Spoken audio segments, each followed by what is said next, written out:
Преди години мен Господ ме срещна. Много преди това е срещнал моя баща, разбира се. Още когато е бил в казармата, баща ми е служил тук в София, в Суходол е бил.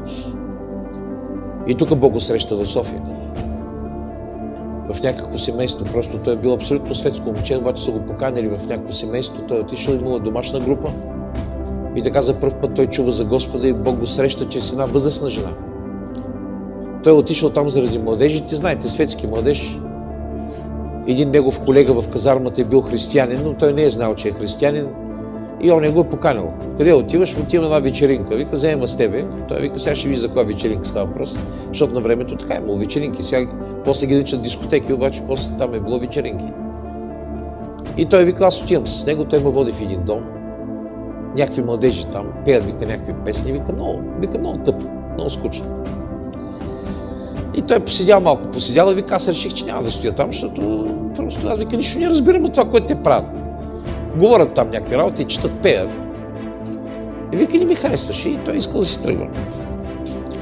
И в момента, в който станал да си тръгва, те му казали, ми чакай малко, преди да се тръгнеш, изтегли си едно духовно бомбонче. И той вика, на времето правиха така, взимат стихове от Библията и ги пишат на листчета и ги свиват в една табла и всеки си тегли по едно духовно бомбонче. Селно се черпи с бомбончета. И те му казали, вземи си едно духовно бомбонче, преди да си тръгнеш и вика, беше реда такъв, взимаш го, отваряш, четеш и коментираш.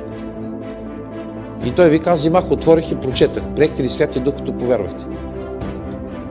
И той казал, нито знам кой е това Святия Дух, нито разбирам за какво става въпрос. Така че беше ми приятно, нали, излъгал ги, беше ми приятно, тръгвам си, защото трябва да се прибирам. Нали. Той каза, защо не трябва да се прибирам, нали ми седи там. И човек се тръгва. И той вика, излезнах от стаята и трябваше да мина през едно антре. И да излезе навън. И вика, в момента, в който влезнах в антрето, в стаята е светло, в антрето е тъмно и той не вижда. Обаче в антрето имало някакво диванче и вика, една възрастна жена, той не е видял. Обаче вика, тъкмо ще излизам и тя казала, младеж, чакай малко, той е стреснал. Обърнал се и тя казала, може ли за малко само, остани малко, искам да ти кажа нещо. И той казал, не, аз много бързам. Тя казала, не се притеснявай. Няма да закъснеш за там, за къде си тръгвам. Той казал, аз съм войник, вече става много късно. Ще стане опасно, ще ме хванат комендантски, нали, защото на времето така. Тя му казала, не, няма да те хванат комендантски и няма да закъснеш. И няма да изпуснеш автобус. Така че седни тук малко, искам да ти кажа нещо. И той ви казва уважение към възрастната жена, седна. И тя започнала да му разказва, когато е била войната, Втората световна война. Тя му разказала за бомбардировките тук в София. И как много жилища са били разрушени, и как хората няма